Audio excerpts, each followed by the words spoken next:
இப்போ தான் நம்ம சேனலுக்கு நீங்கள் முதல் முறையாக வரீங்கன்னா தயவுசெய்து கீழே இருக்கிற ரெட் கலர் சப்ஸ்கிரைப் பட்டன் அழுத்தி சப்ஸ்கிரைப் பண்ணிக்கோங்க. கூடவே அந்த பெல் பட்டன் அழுத்தி ஆள்னு கொடுத்துக்கோங்க. அப்போ தான் நம்ம போடுற வீடியோ உங்களுக்கு தினமும் கிடைக்கும். சரி வாங்க இப்போ நம்ம வீடியோக்குள்ளே போகலாம். தருமபுரி மாவட்டம் மொரப்பூர் அருகே உள்ள கணபதிப்பட்டி காலனியை சேர்ந்த 30 வயது ஆகக்கூடிய ராஜாராம் என்பவர் கட்டிட தொழிலாளியாக வேலை செய்கிறார்.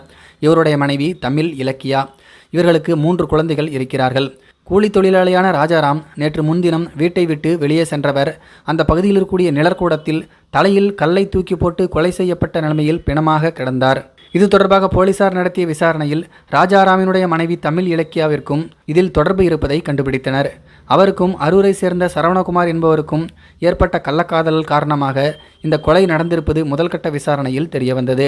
அதன் பேரில் வழக்கு பதிவு செய்திருக்கூடிய போலீசார் காதலன் சரவணகுமாரை கைது செய்தனர். தமிழ் இலக்கியாதான் கள்ளக்காதலனுடன் சேர்ந்து கொலைக்கு திட்டமிட்டிருப்பது தெரியவந்தது. இதனையடுத்து போலீசார் அவரையும் கைது செய்தனர். கொலை தொடர்பாக தமிழ் இலக்கியா போலீசாரிடம் அளித்திருக்கூடிய வாக்குமூலத்தில் சொன்னது என்னவென்றால், தருமபுரி மாவட்டம் மொரப்பூர் அருகே உள்ள கணபதிப்பட்டி காலனியை சேர்ந்த கட்டிட தொழிலாளியான ராஜாராம் உள்ளூரில் வேலை இல்லாததால் கோவைக்கு அடிக்கடி வேலைக்கு சென்று வந்திருக்கிறார். கணவன் அடிக்கடி வெளியூருக்கு வேலைக்கு சென்றதால் அரூரில் இருக்கக்கூடிய ஒரு அழகு நிலையத்தில் தமிழ் இலக்கியா பியூட்டி பார்லர் வைப்பதற்காக பயிற்சிக்கு சென்று வந்துள்ளார். அப்போது அங்கு அடிக்கடி வந்து போன சரவணகுமாருடன் தமிழ் இலக்கியாவிற்கு பழக்கம் ஏற்பட்டதாம். இந்த பழக்கம் நாளடைவில் கள்ளக்காதலாக மாறியதாம். இந்த நிலைமையில்தான் ராஜாராமுக்கும் கள்ளக்காதலன் சரவணகுமாருக்கும் ஒரு கட்டத்தில் அறிமுகம் ஏற்பட்டிருக்கிறது. அப்போது இந்த கள்ளக்காதல் விவகாரம் ராஜாராமுக்கு தெரிய வந்திருக்கிறது. இதனால் தமிழ் இலக்கியாவின் நடத்தில் சந்தேகமடைந்து அடிக்கடி ராஜாராம் தகராறில் ஈடுபட்டு வந்தாராம்.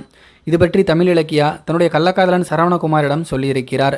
அப்போது கள்ளக்காதலுக்கு இடையூறாக இருந்த கணவர் ராஜாராமை கொலை செய்ய அவர்கள் 2 பேரும் திட்டமிட்டிருக்கிறார்கள். இதனிடையே கடந்த 2 நாட்களுக்கு முன்பு ஊருக்கு தமிழ் இலக்கியாவின் கணவர் ராஜாராம் வந்துள்ளார். அப்போது சரவணகுமார் நண்பர் என்கின்ற முறையில் இலக்கியாவின் கணவனை மது அருந்த அழைத்து சென்றார்.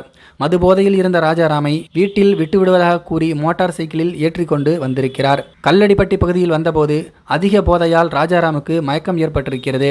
இதனால் பஸ் நிறுத்த பகுதியில் ஆட்கள் நடமாட்டம் இல்லாததால் இலக்கியாவின் கள்ளக்காதலன் சரவணகுமார் அருகே இருந்த கல்லை எடுத்து ராஜாராமின் தலையில் போட்டு அங்கேயே கொலை செய்திருக்கிறார். இதில் படுகாயமடைந்த அவர் அங்கேயே துடிதுடித்து இறந்து போனார். இந்த தகவலை எல்லாம் போலீசாரிடம் இலக்கியா கூறியிருக்கிறார். இதை பற்றி உங்களுடைய கருத்துக்கள் என்ன அப்படிங்கிறது கீழே இருக்கிற கம்பாஸில் தெரியப்படுத்துங்க. மேலும் இது போன்ற வீடியோக்களை பார்க்க நம்முடைய சேனலை சப்ஸ்கிரைப் பண்ணிக்கோங்க. நன்றி, வணக்கம்.